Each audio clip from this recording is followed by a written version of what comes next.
Evangelho de Mateus, capítulo 13. Mais tarde, naquele mesmo dia, Jesus saiu de casa e sentou-se à beira-mar. Logo, uma multidão se juntou ao seu redor. Então ele entrou num barco, sentou-se e ensinou o povo que permanecia na praia. Jesus contou várias parábolas como esta. Um lavrador saiu para semear.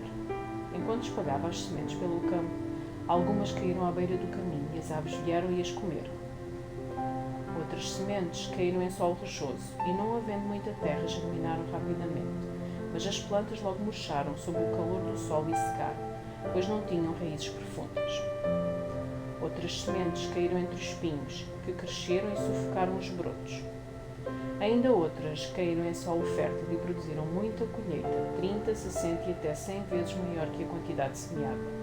Quem é capaz de ouvir, ouça com atenção. Os discípulos vieram-lhe perguntar: por que o Senhor usa parábolas quando fala ao povo? Ele respondeu: a vocês é permitido entender os segredos do reino dos céus, mas a outros não. Pois ao que tem, mais lhe será dado, e terá em grande quantidade. Mas do que nada tem, até o que lhe tem será tirado. É por isso que uso parábolas. Eles olham, mas não veem, e escutam, mas não ouvem nem entendem. Cumpre-se desse modo a profecia de Isaías que diz: quando ouvirem o que digo, não entenderão. Quando virem o que faço, não compreenderão. Pois o coração deste povo está endurecido, ouvem com dificuldade e têm olhos fechados. De modo que os seus olhos não veem, e seus ouvidos não ouvem, e seu coração não entende, e não se voltam para mim, nem permitem que eu os cure. Felizes, porém, são os seus olhos, pois eles veem, e seus ouvidos, pois eles ouvem. Eu lhes digo a verdade. Muitos profetas e justos desejaram ver o que vocês têm visto e ouvir o que vocês têm ouvido, mas não puderam.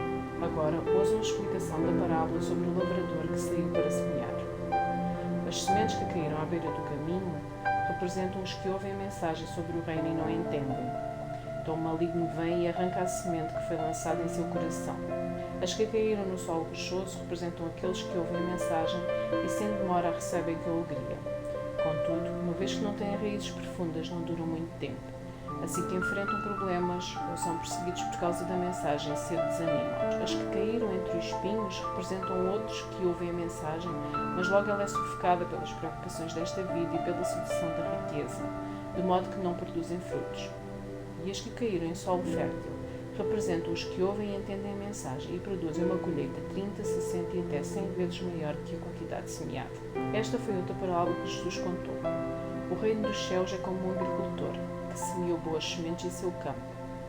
Enquanto os servos dormiam, seu inimigo veio e semeou joio no meio do trigo e foi embora. Quando a plantação começou a crescer, o joio também cresceu. Os servos do agricultor vieram e disseram: o campo em que o Senhor semeou as boas sementes está cheio de joio. De onde ele veio? Um inimigo fez isso, respondeu o agricultor. Devemos arrancar o joio? Perguntaram os servos. Não, respondeu ele. Se tirarem o joio, pode acontecer arrancarem também o trigo. Deixem os dois crescerem juntos até à colheita. Então, direi aos ceifeiros que separem o joio e amarrem-no em feixes e queimem-no, e depois guardem o trigo no celeiro. Então Jesus contou outra parábola. O reino dos céus é como a semente de mostarda que alguém semeia num campo.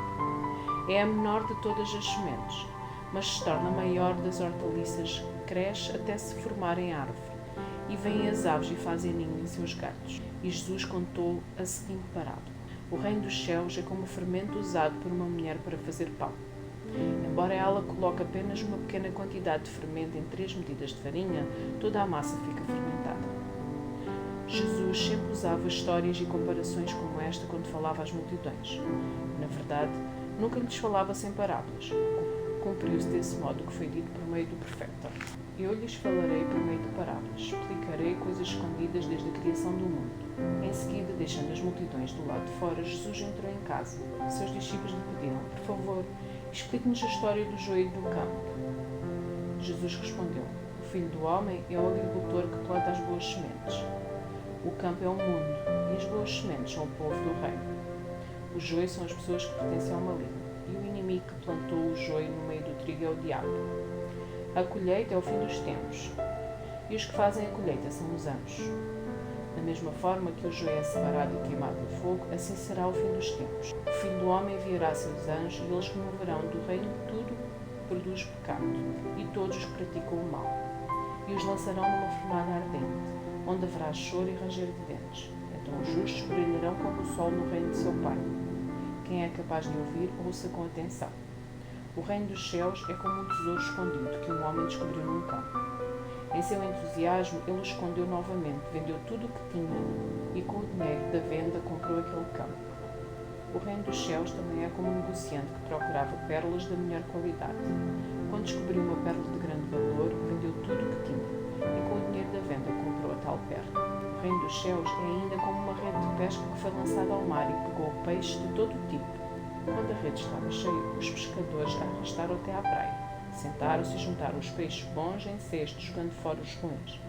Assim será no fim dos tempos. Os anjos virão, separarão os perversos dos justos e os lançarão na fornalha ardente, onde haverá choro e ranger de dente. Vocês entendem todas estas coisas? Sim, responderam eles. Então ele acrescentou: todo o mestre da lei que se torna discípulo no reino dos céus é como o dono de uma casa que tira do seu tesouro verdades preciosas, tanto novas como velhas. Quando Jesus terminou de contar essas parábolas, deixou aquela região e voltou para Nazaré, cidade onde tinha morado. Enquanto ensinava na sinagoga, todos se admiravam e perguntavam: de onde lhe vem a sabedoria e o poder para realizar milagres? Não é este o filho do carpinteiro? Conhecemos Maria, sua mãe, e também seus irmãos Tiago, José, Simão, Judas. Todas as suas irmãs moram aqui entre nós.